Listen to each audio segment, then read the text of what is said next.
تعرفنا من قبل على شريط الأدوات Standard Buttons، كما تعرفنا على استخدام مفاتيح هذا الشريط.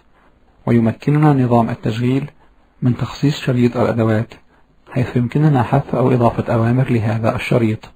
فإذا أردنا على سبيل المثال إضافة الأوامر Copy وCut وPaste وDelete كمفاتيح داخل الشريط Standard Buttons، نفتح القائمة المنسدلة View ونختار Customize من القائمة الفرعية Toolbars، فيظهر المربع الحواري Customize Toolbar، ويظهر في الجزء Available Toolbar Buttons مجموعة الأوامر التي يمكن إضافتها إلى الشريط.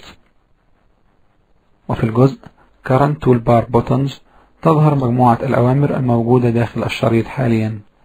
فلإضافة الأوامر Cut وCopy وPaste وDelete إلى شريط الأدوات، نقوم باختيار الأمر Cut من الجزء Available Toolbar Buttons، ثم نضغط على المفتاح Add، فيتم إضافة الأمر Cut إلى الجزء Current Toolbar Buttons، ويظهر المفتاح Cut داخل شريط الأدوات Standard Buttons. ثم نقوم بإضافة المفاتيح Copy وPaste وDelete بنفس الطريقة.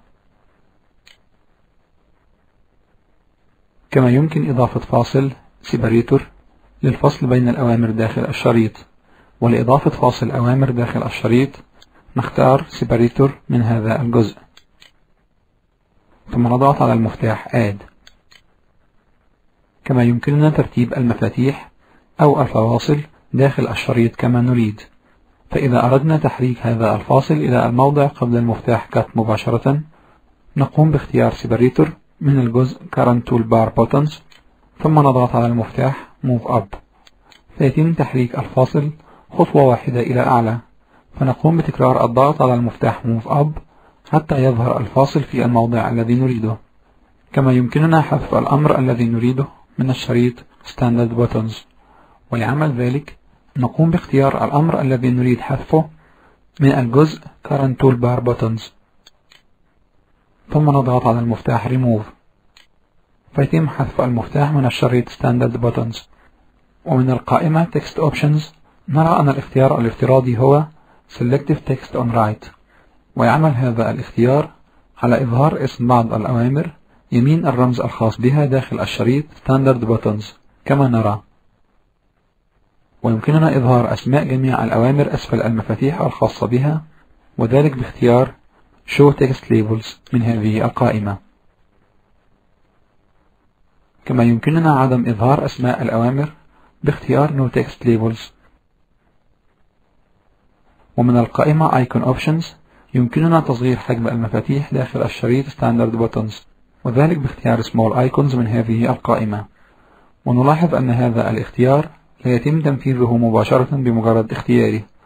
ولتنفيذ هذا الاختيار وإغلاق المربع الحواري نضغط على المفتاح Close، فيتم تصغير المفاتيح داخل الشريط كما نرى. ويمكننا إظهار بعض الشرائط الأخرى داخل النافذة. فبفتح القائمة View نرى الأمر Status Bar، وباختيار هذا الأمر يظهر الشريط Status Bar، ويستخدم هذا الشريط لإظهار بعض البيانات المتعلقة بالعنصر المختار داخل النافذة. كما يمكننا تحريك شرائط الأدوات داخل النافذة. فإذا أردنا على سبيل المثال نقل الشريط Address يمين الشريط Standard Buttons، نفتح القائمة View، ثم نقوم باختيار Lock Toolbars من القائمة الفرعية Toolbars،